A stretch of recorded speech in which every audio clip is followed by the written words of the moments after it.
जय गुरुदेव। यादों के झरोखे से टू सरिता देवी श्रीवास्तव। शाकाहारी पत्रिका से। उस तारीख से उसने शराब पीना छोड़ दिया। बात 15 से 20 साल पहले की है। एक आदमी पेट के दर्द में तड़प रहा था। स्वामी जी के पास उसे लेकर लोग आए। स्वामी जी ने कहा कि थोड़ा जामुन का सिरका पिला दो। उसे पिलाया गया तो 10 मिनट के अंदर उसे आराम हो गया। एक बार स्वामी जी ने कहा कि साधकों को रूखा सूखा भोजन करना चाहिए। चिकना चुपड़ा भोजन करने से साधना में एकाग्रता नहीं आती है। एक वक्त भोजन डट कर करे और शाम को दूध या थोड़ा फल ले ले तो साधन बनता है। रात्रि के 2 बजे से 4 बजे का समय उत्तम है। लगभग 17 वर्ष पहले आजमगढ़ में भाई राम समुझलाल जी के मकान पर सत्संग होने वाला था। शाम हो रही थी। एक सज्जन कोठे पर चढ़ आए और आसन लगाकर बैठ गए। बोले कि मैं सद्गुरु हूँ, राधा स्वामी हूँ। कुतूहलवश सत्संगियों ने उन्हें घेर लिया। स्वामी जी महाराज के पास कमरे में खबर गई तो हंसने लगे। स्वामी जी ने कहा कि जब समाधि लगा ले तब एक चिलम में आग रखकर उनकी नाक के पास ले जाना और एक मुट्ठी लाल मिर्चा आग में डाल देना। ऐसा ही किया गया। मिर्चा आग में डालते ही धुआं उन सज्जन के नाक में गया और घबरा कर खांसते हुए जीने की तरफ भागे और बाहर चले गए।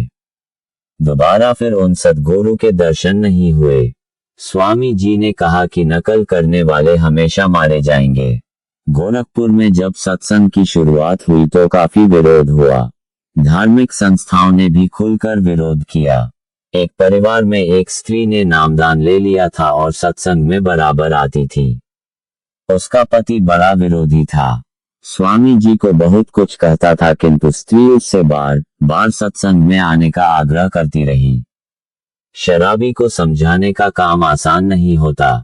आए दिन पति पत्नी में लड़ाई होती रहती। एक बार स्वामी जी जब गोरखपुर गए तो सत्संग का विशाल कार्यक्रम रखा गया।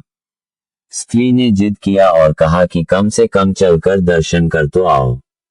उसने कहा कि तू उन्हें भगवान समझती है, मैं नहीं समझता। वाद विवाद चलता रहा।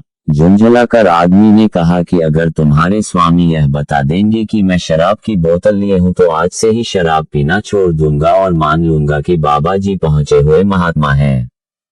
उसने कंबल ओढ़ा और कोट की पॉकेट में शराब की बोतल रखी और चल पड़ा। सांयकाल का समय था। दोनों गांधी मैदान में पहुंचे जहां सत्संग होने वाला था। थोड़ी देर बाद स्वामी जी का सत्संग शुरू हुआ। बड़ी भीड़ थी। जाड़े के दिन थे। शामियाना लगा था। सत्संग के बीच में स्वामी जी ने कहा कि अरे भाई, तुम शराब की बोतल लेकर परीक्षा लेने आते हो। तुम अपने मन में प्रश्न लेकर बैठ जाओ, तुम्हें इस स्थान पर उत्तर मिल जाएगा। उस आदमी के दिल में बड़े जोर का धक्का लगा और सत्संग समाप्त होने पर उसने पत्थरों के ढेर पर बोतल को जो फेंका तो शराब बिखर गई। उस तारीख से उसने शराब पीना छोड़ दिया। जय गुरुदेव।